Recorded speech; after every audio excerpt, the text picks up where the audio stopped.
Sa headlines kan mga parata, pagbawas ng bus na nagpipila sa Bicol Central Station, nanutaran kan publiko. Mga tricycle sa Naga City nagpipila na imbes maglibot sa sentro para makahanap pasahero. 13 miyembro kang New People's Army sa Masbate nagbalik loob sa gobyerno, mga badil, isinuko.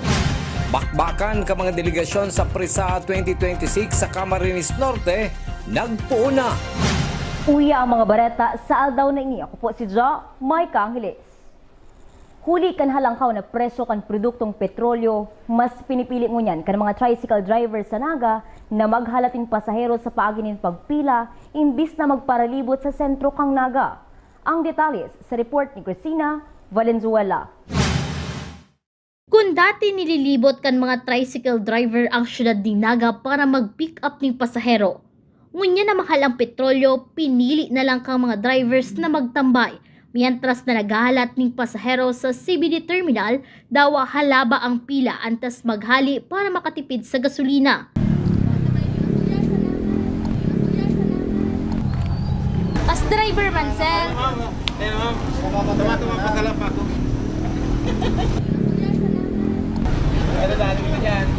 Maut ngunyan kang mga drivers na antas maglarga. Pano subuot ang laog kang tricycle para dai malugis. Dalagan, mayo ang pasahero. Kaya yan lang nangyayari ngunyan. Kaya pigbisita tan mga pilahan at yun sa iba-ibang sulok, nahiling ka, tatarambay ang tricycle tuma sa mga kanto-kanto na naghahalat ng pasahero. Ayun yan si nahiling na. Kaya yun na epekto kang pagtaas ng gasolina. Na-consider man itong pighagad mi na 5 pasahero na apat sa laog, saro sa luwas. Sa ngunyan, naglalaom ang gabus na presidente kang Toda sa syudad ng Naga na makaresibi ng subsidy hali sa gobyerno nasyonal ang mga driver kang pampublikong transportasyon na makakatabang sa inda, ngunyan na sinasimana ang paglangkaw sa presyo kan kada litro kan petrolyo. Para sa GNN TV 48 Naga, Cristina Valenzuela, Newsbreak. Mientras tanto, nanutaran man ang pagbawas kan biyahe kan nagkapirang bus pasiring sa Rinconada area pagkakahapon sa Bicol Central Station. Kung dati may 2 bus ang nakapila para magpaluna din pasahero mientras na ang saro nagahalat, alagad sa nakalis na mga aldaw, nababakante ng bus ang sa indang pinagpipilahan, mantang ang mga pasahero ang nagtsatsaga na maghalat kan sa indang bus nalulunadan. Padagos sa mga bareta. Mga jeepney driver sa probinsya kan Camarines Norte, padagos naghahalat kan ayuda hali sa gobyerno. Ang detalles sa report ni Juan Carlos Aguirre. Sana po mabigyan pansin din po yung mga jeep na nasa probinsya. Sana ay madaling proseso paggawa ng ayuda. Ini ang pangapudan sa gobyerno ni Jerry Ternida, sarong jeepney driver sa rutang Daet Labo sa probinsya nin Camarines Norte. Kasunod kan padagos na pagtaas kan presyo kan produktong petrolyo na uminabot na sa 100 pesos ang presyo kada litro kan krudo huli sa padagos na kariribukan sa Middle East. Ang mga driver na arog ni Jerry nagsasabi na haros mayo na sindang maiuli na ganansya para sa saindang mga pamilya. Ang iba, napiritan panganing magpundo sa pagmaneho. Igwa man daanin ayuda hali sa gobyerno sa paagi kan fuel subsidy kan LTFRB as in DSWD. Alagad ang mga arog ninda na didifisila ng makuaan na sambit na subsidiya. Igwa man nin mga driver na dain nakakaresibe as in minabalik sana sa mga operator. Ito po yung nagpasa na kami. Mapasa kami sa LTFRB ay sa WD. Kaso ang hinihingi nila, maghingi pa ng request galing sa LTFRB.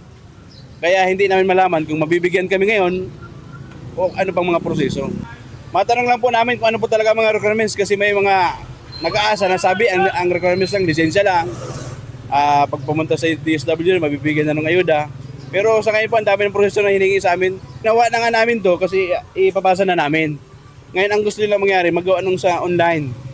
Ay may mga driver na kagaya ko, ang cellphone ko, ito lang, digipad. Paano ko magagamit yung mag-online ako?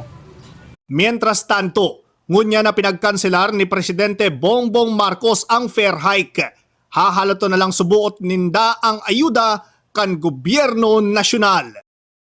Para sa GNN TV 48 Naga, ini si Juan Carlos Aguirre, Newsbreak. Sa iba pang bareta, Barangay San Francisco binisto kan DILG Naga bilang top 9 sa Lupong Tagapamayapa Incentives Award. Ang detalye sa report ni Cristina Valenzuela. Nag-uugmangon yan ang Barangay San Francisco, hulit na sa 27 barangay sa siyudad kang Naga.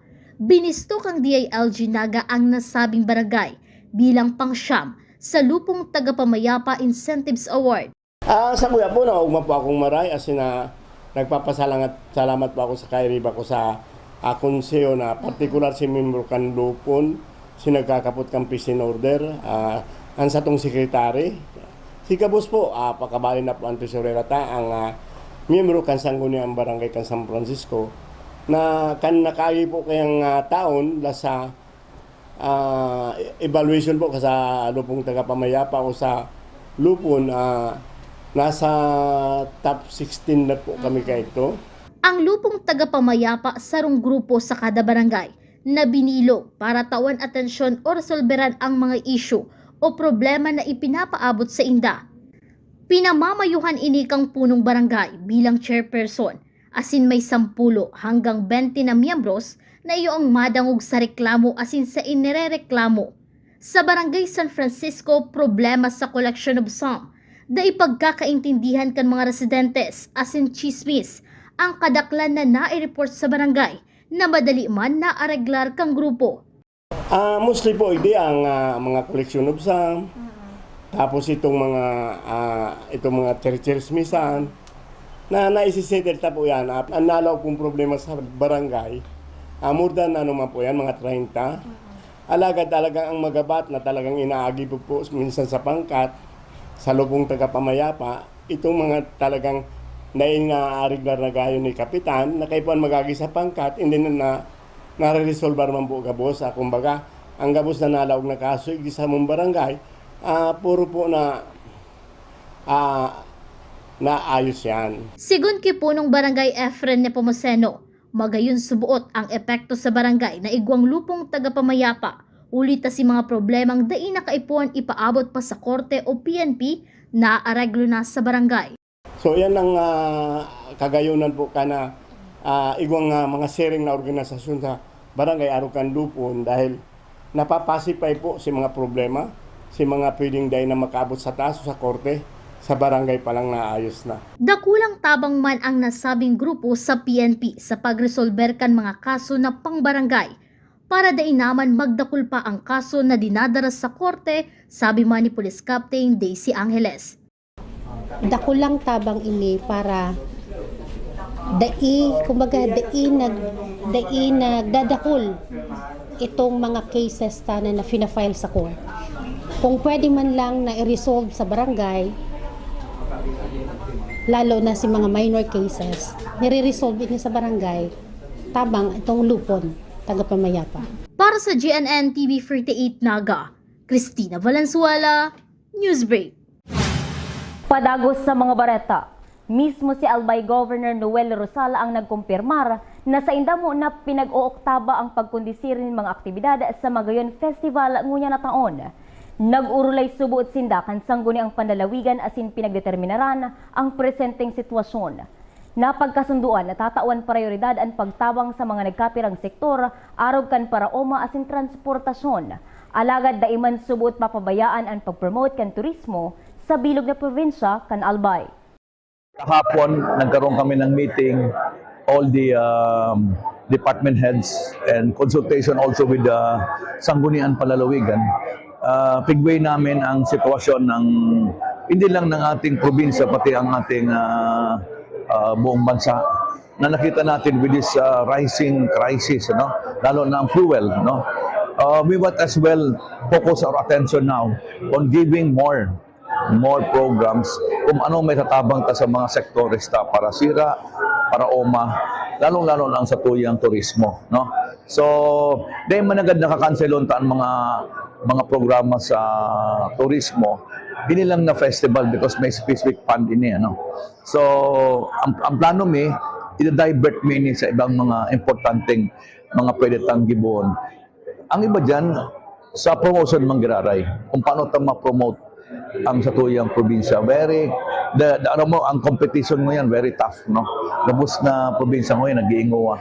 And number 2, sa mga programa na makakatabang na maiyahon ta, lalo na sa mga issues na kakulangan tango niyan, sa mga gamit, lalo na sa agrikultura. Siyempre sa tuyang mga sektor kang mga drivers, as in iba pang sektor kang transportation. So, nahiling ko man, this is well accepted by the people. Sa samuyang pagbabalik, 13 miyembro kan rebelding grupo sa Masbate nagbalik loob sa gobyerno. Yan as in iba pang nangenot na mga bareta dito lang sa GNN TV 48 Naga News Break.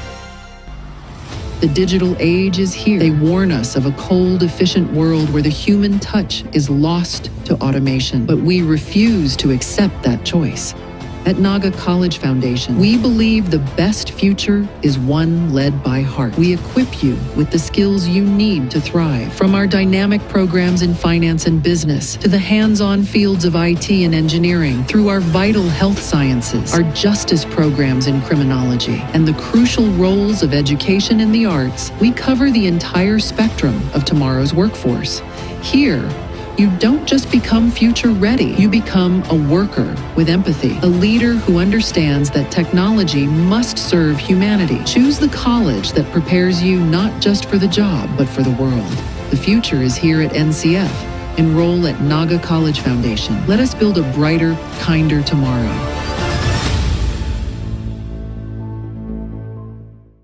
The future is a race. At Naga College Foundation, we don't just keep up, we set the pace and we change the game. College of Business and Management, where ideas grow into enterprises. College of Teacher Education, shaping minds that shape the nation. College of Health Sciences, where compassion meets innovation. College of Engineering, designing solutions that redefine tomorrow. College of Arts and Sciences, fueling creativity, culture, and connection. College of Accountancy and Finance, empowering the economy through mastering numbers and market. College of Criminal Justice Education, protecting communities with excellence and integrity. College of Computer Studies, coding the language of the future. And with NCF micro-credential programs, you don't just wait for the future, you leap into it. Gain and demand skills fast, short, powerful, and flexible. Designed to fit your life and fuel your career. 8 colleges, endless possibilities, and micro-credentials to keep you ahead of the game.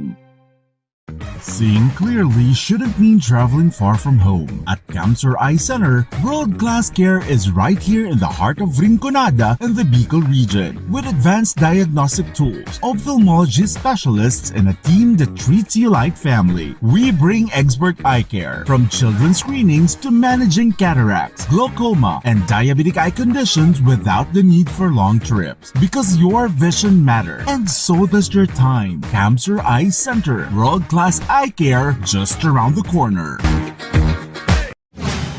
Sa pagpapadagos kan mga barata, 13 miyembro kan Philippine Army sa Catanduanes nagbalik loob sa gobyerno. Mga bala, badil asin magasin. Tara, sinabi kay ini, dako igwapang pag-iriba na gusto magbalik loob sa gobyerno, anam din ang tabangan ang mga ini, asin lugod makumbinsir ka mga nainot na nagsuko na magbalik loob naman sinda sa gobyerno. Sana, kung meron pa tayong mga kakilala na nandoon pa papundo at hindi pa nanitiwanagan, kayo ang maging ehemplo. Na makita nyo na itong sinasabi nilang mga berdugo, ang sinasabi nilang nagpapaya, ay hindi totoo. Dahil ang programa ng ating gobyerno ay seryoso. Mismo nakikita natin ang ating gobernador. Nandito. Very busy yan. Sa dami ng kanyang appointments. Pero pinagbigyan niya dahil gusto niya talaga yakapin ang inyong pagbabalik loob. Sinabi man ni Masbate Governor Antonio Con na bukas subot ang Kapitolyo Probinsyal para sa mga madulog sa sainda para maghagad ng tabang asin andaman sindang magtabang. Yung mga former rebels na wala dito, simple lang yung mensahe ko, no? I hope makaabot niyo sa inyo. Abrido po ang Kapitolyo natin. So kung anong mga serbisyo na naihatag natin sa iba, bukas na po yun para sa inyo. So please, mag-add ka mo sa Kapitolyo, welcome ka mo. And salamat sa inyong pagbalik loob sa gobyerno dahil ito yung pinaka magandang solusyon natin. sa ating problema sa mga grupong komunista. Para sa GNN TV 48 Naga, Melvin Machado, Newsbreak. Mientras tanto, inumaw man ni Colonel Angelo Lutera, Acting Brigade Commander kang 903rd Infantry Brigade, Philippine Army, ang naging desisyon kan 13 mga dating rebelde na nagbalik loob sa gobyerno. Bako subot ining pagkatakot imbis tunay na pagiging maisog na ipaglaban ang tama. Now, para po dito sa ating mga friends rescue, unang-una, saludo po ako sa inyong ginawa. Ito, ang sinasabi nila, karamihan, part ng propaganda, sabi nila, ito daw ay pagtalikod sa kilusan. At sometimes, ang sabi nila, ito daw ay kaduwagan. No. Ito ang tamang landas. Ito ang totoong essence ng tinatawag na katapangan. Ang ipaglaban mo kung ano ang tama. Maaari pong sila ay nagkamali dahil nalinlang ng ating mga kalaban, pero ngayon sila ay namula. At ang ginagawa nila to ay malaking tulong para sa ikabubuti ng probinsya ng Masbate. Sa police report, sa anti-illegal drug buy bust operation kasuudma sa Zone 3 Barangay Abella, Naga City, 6,800 pesos na kantidad kan illegal na droga ang nakumpiskar kan Police Station 1, City Police Drug Enforcement Unit as in City Mobile Force Company sa 22 years old na si alias Ken, residente kan Zone 1 San Roque, Camaligan, Camarines Sur. Segun sa PNP Naga, na-turnover na sa forensic unit ang drogang nakuha sa suspect, mantang hinahalat man Suspect is nasa kustodiya kang Police Station 1. Suspect is nasa kustodiya kang Police Station 1 habang hinahalatang sa iyang kaso. Ining suspekta is may igo siyang previous case na theft and igwa din siyang violation of Republic Act 9165. So, actually, ang violation of 9165 niya is duwang beses na siya na-arrest. Mientras tanto, dawa tulong beses nang nakulong si alias Ken, nakaluwas pa ang suspect huli available subot ang kaso kay ni sa theft as nakapag-plea bargain man sa kaso sa ilegal na droga. Sigun kay Police Captain Daisy Angeles, depende sa dakol kan ilegal na droga na nakukuha sa mga suspect ang kasong isasangat sa korte. Kung kadikit lang subuot ang nakumpiskar na ilegal na droga, inaaprubahan kan korte na makapag-plea bargain ang akusado. Ini ang rason kung taano dakol ng mga drug personalities ang balik-balik sa karsel. Alagad sinigurado kan PNP Naga na padagos ang saindang monitoring sa mga akusado, dawa pa makaluwas ang mga ini sa kulungan. Ang mga cases niya, katong theft is bailable naman. Itong buy-bust operation na sa iya, since they siya actually bailable, ang mga buy-bust operation, mga selling, they siya bailable, pero igwa kaya kitang tinapod na plea bargain, so ako ninda for a lesser offense. So kaya malamang ining suspekta is nag-plea bargain. Kasi may igwa kitang pigsusunod din na play, igwa din sindang mga karapatan. Kung karapatan din ninda na habi ko nga ni, karapatan din na mag-post ng plea bargain or mag-avail ka tong sa plea bargain eh. So, nasa court po kaya yan. Kaya ang ginigibo kang police is continuous monitoring kita sa mga drug personalities. Kung halimbawa man nakaluwas yan, minomonitor ta pa din iyan para if in case na ma-monitor ta na nag-involve ulit sinda sa illegal drugs, dinadakop ta sinda para din na sinda makadanyar pa sa komunidad. Sa iba pang police report, 5 taon na ang nakalis matapos ang madugong engkwentro sa Barangay Dumagmanga, Labo, Camarines Norte, kung saan 5 PNP personnel na miyembro kan Camarines Norte 2nd Provincial Mobile Force Company ang pinagbawian ng buhay. Marso 19 taon 2021, mientras napabalik na ang mga pulis hali sa pagpapatrolya, kan sindama pa engkwentro sa mga rebelding grupo. Mas kinapalibutan ang sindang pwesto sa Kiangan, nakipaglaban hasta sa huling bala ang nasabing mga pulis. Ang pagsakripisyo subuot kansay ng buhay sa ngaran ng serbisyo ang dai nalilingawan kansay ang mga pag-iriba asin kan komunidad na sa indang pinagsiserbihan. Sa iba pang bareta, makakatabang na mas mainspirar ang mga atleta asin coaches sa pinagtutulod kan sanggon ang panlusod kang Naga na dagdagan ang pinagtataong insentibo sa mga atleta kan syudad na nakakakuha ng gold medals sa mga pakawat sa rehiyon, nasyonal asin international.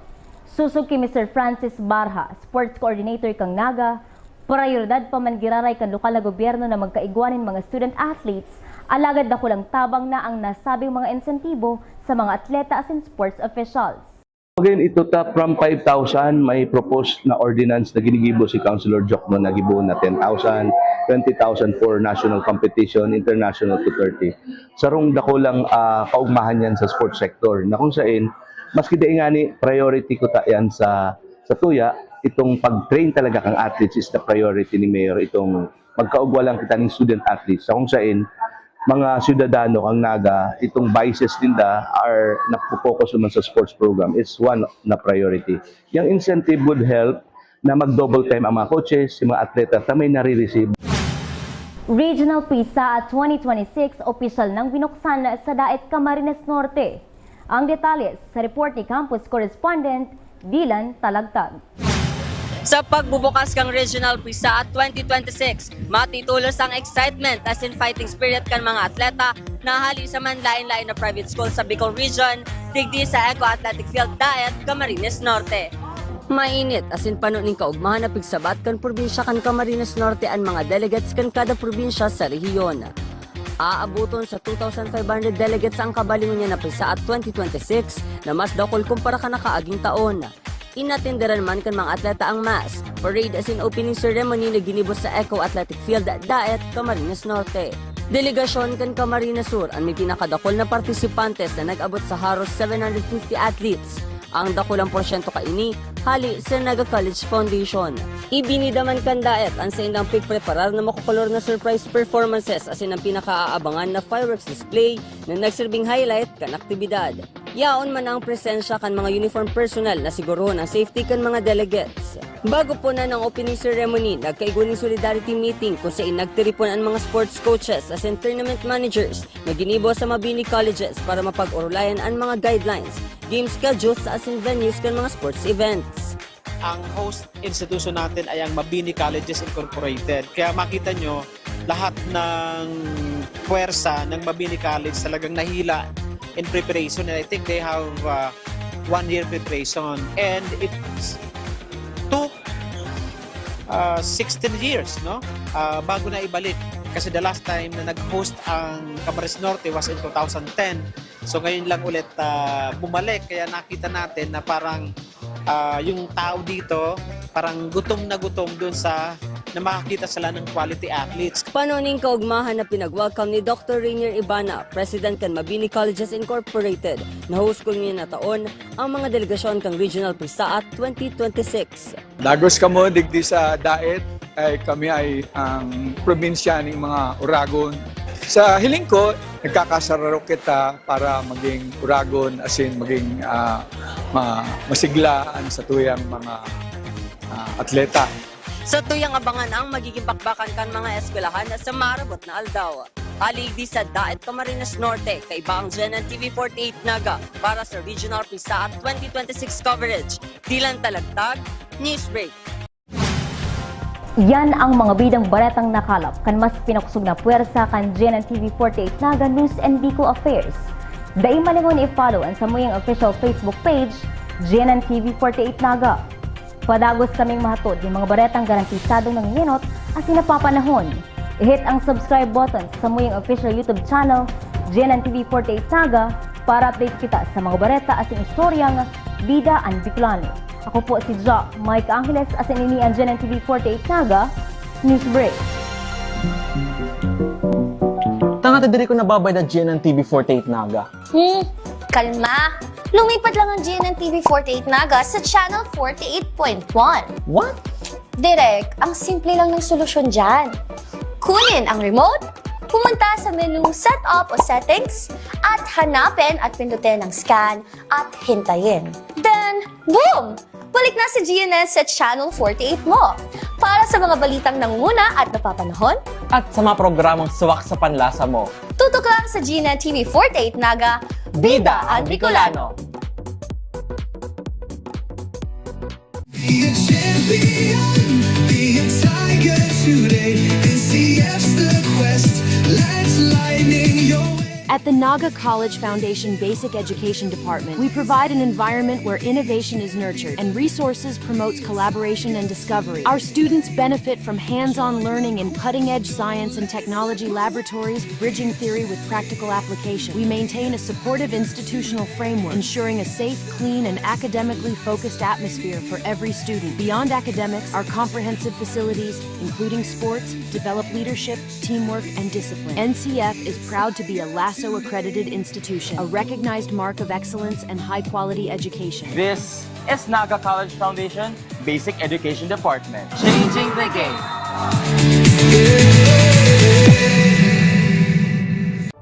Ano nga ba ang go bag? Ito ay isang halimbawa ng go bag. Maring ito ay isang maging backpack, duffel bag, or sa pagkakataong ito, ang aking go bag ay isang dry bag. Ano nga ba ang laman ng aking go bag? Tubig, pagkain, at gamot. Hygiene kit. Meron pa ako ditong sabon, toothbrush, toothpaste, at shampoo. Flashlights and headlamps. Advisable na magdala po tayo ng power bank. Of course, your communication device, notebooks, and other documents. Duct tape and masking tape. Working gloves. First aid kit. At this moment po, naglagay po ako ng dalawang klaseng rope. Raincoat. Meron po ako ditong mirror, extra batteries, whistle.